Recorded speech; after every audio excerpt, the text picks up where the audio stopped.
So far what we've done, right, is like, you know, we've got our app.js, which we've considered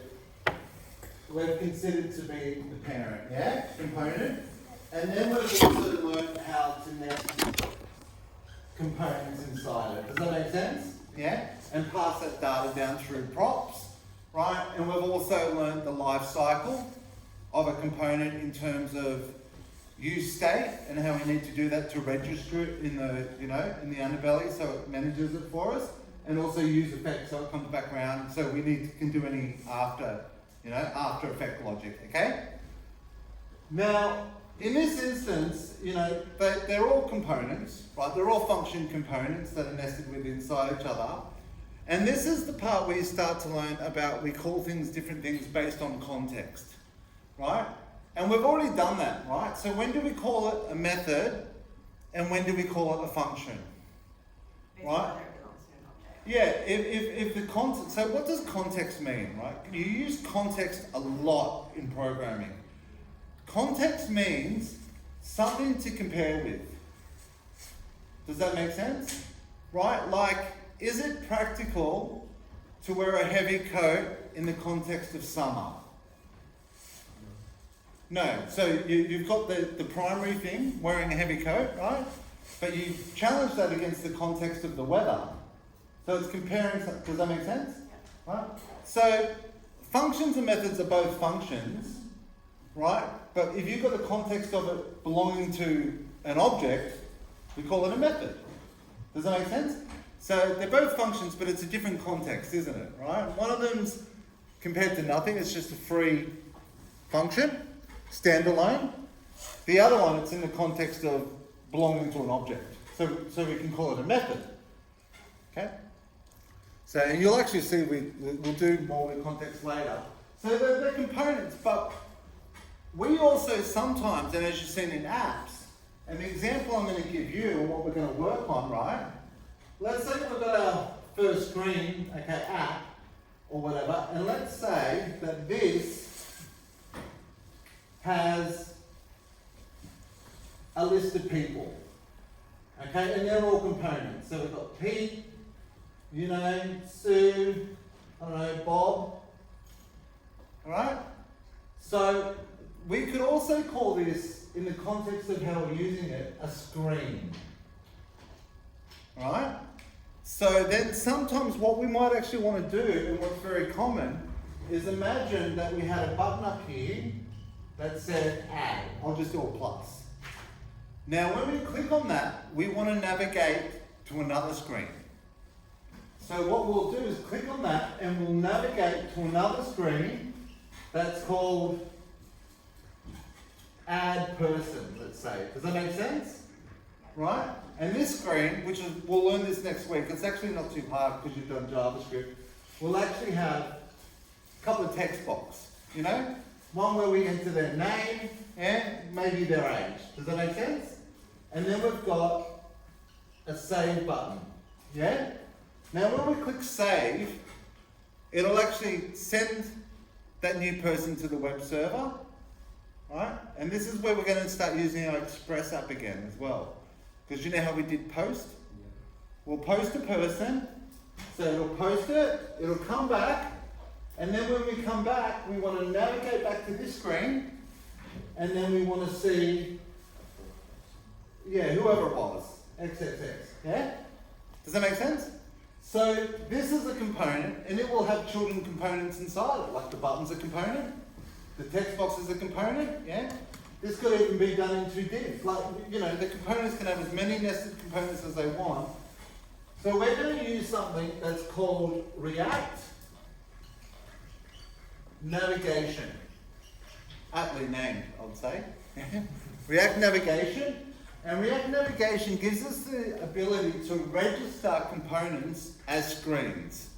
And if you register a component as a screen, it gives you the ability to be able to navigate from one to another. Make sense? Yeah. You see it in apps all the time. Just a tab, is that it? Sorry? Is it just like a tab? So with the React navigation, there's different navigations that you can have. Okay. you can have a tab menu, you can have a drawer menu, you know how you've got the menu down the bottom?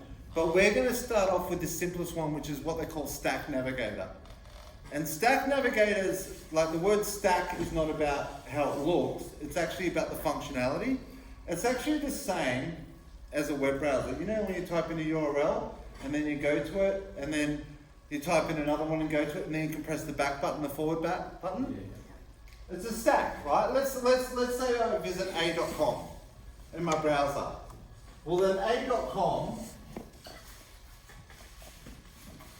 gets put in the stack. And then I click a link that takes me to b.com. So b.com gets put on the stack. Does that make sense? Yeah. And then I press on and it takes me to c.com. Right? c.com. Now, if I press the back button, right? So this is the one I'm currently viewing. But if I press the back button on the browser, what's it going to do? It's going to go down to the previous one on the stack. Does that make sense? If I press the forward button, it'll take me back up, right? Or if I go down to B and he's got a link to x.com, It'll replace C. no. Put X on the stack. It works funny. I'll show you, yeah? When we get to it, maybe a little bit different, yeah?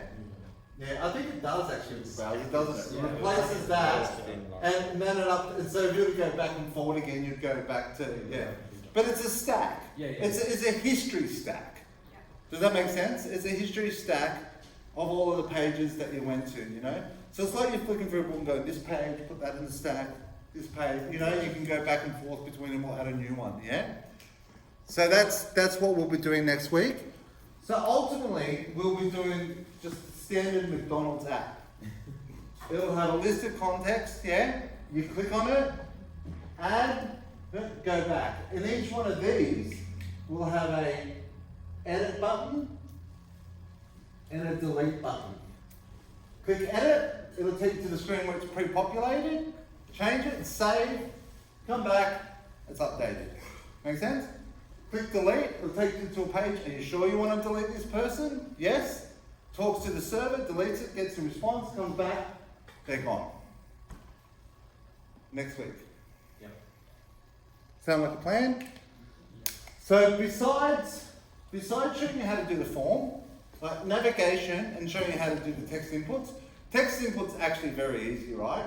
Each variable that you want as a text input, you create as a variable with state, right? Const first name, set first name equals your state. Const last name, set last name equals your state. And then in the text box, you just go value equals first name, on text change equals set first name. You know what I mean? You just wire, it's very simple, yeah? Navigation's a bit more, but then when that's done, we've learned everything. We'll join it together with our Expo app, with our Express app, and you've created a full stack of a back-end web service with a front-end React app with full CRUD. Sounds pretty impressive. Pretty cool, huh? Yeah, but... And then what you'll do is you'll spend all holidays practicing it.